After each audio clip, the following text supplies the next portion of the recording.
Welcome to Ascend and Awaken, a life of balance.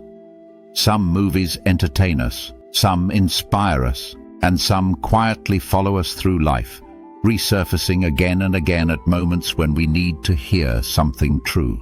Dead Poets Society is one of those films. It isn't just a story about students and a teacher, it's a mirror, held gently but honestly, asking a timeless question.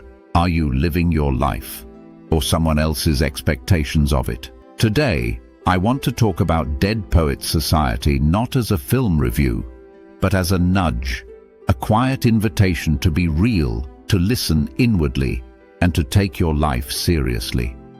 The world portrayed in Dead Poets Society is highly structured, disciplined, and achievement-driven. On the surface, it looks successful, orderly, respected. But beneath that structure is something many of us recognize immediately. A life mapped out in advance, a future chosen by others. The definition of success leaves little room for the soul. This isn't just about an elite school. It's about any environment, family, culture, workplace, or society, where approval matters more than authenticity. The film gently exposes how easy it is to lose yourself while doing everything right. When John Keating introduces the phrase Carpe Diem, seize the day, it's not a call to recklessness, it's a call to presence. He is not encouraging the students to rebel solely for the sake of rebellion. He's inviting them to notice that life is happening now, that time is not promised, that conformity slowly dulls the inner voice.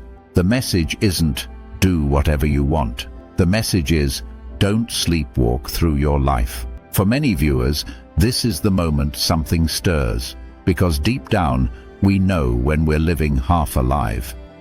One of the film's most painful truths is this: suppressing who you are doesn't make the desire disappear. It pushes it inward, where it turns into anxiety, resentment, or despair.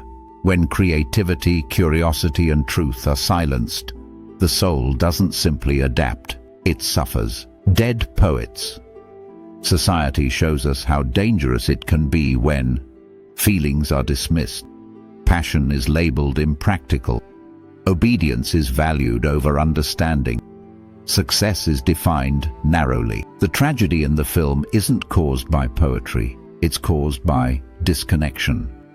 One of the film's most misunderstood aspects is this: being real does not mean being reckless. It doesn't mean rejecting responsibility. It doesn't mean burning everything down. Being real means honesty.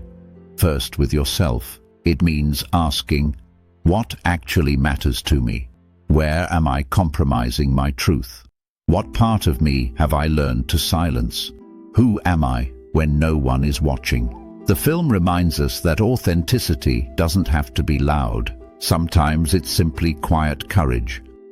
Decades after its release, Dead Poets Society still resonates, perhaps more than ever.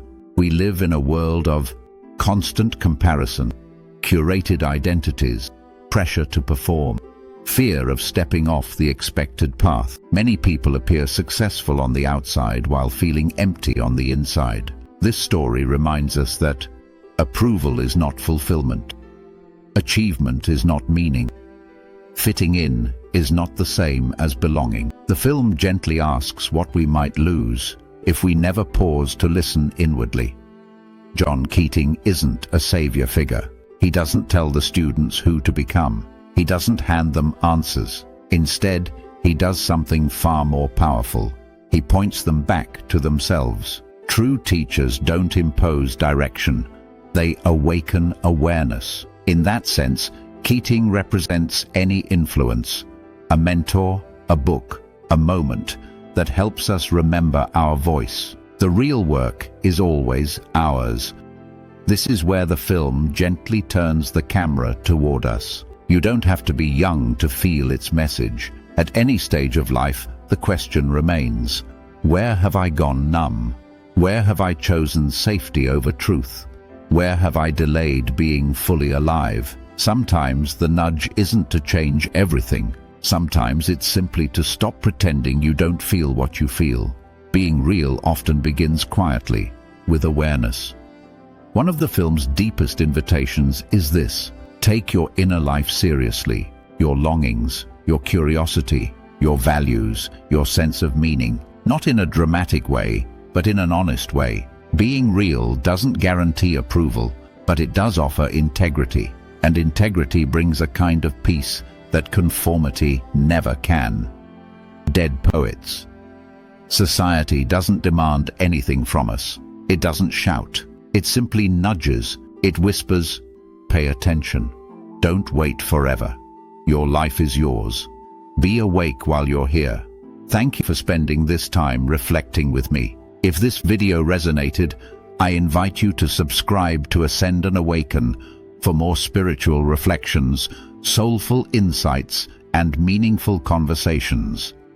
And I'd love to hear from you in the comments. Where in your life do you feel a quiet nudge to be more real? Peace, love, and light to you on your continual spiritual journey.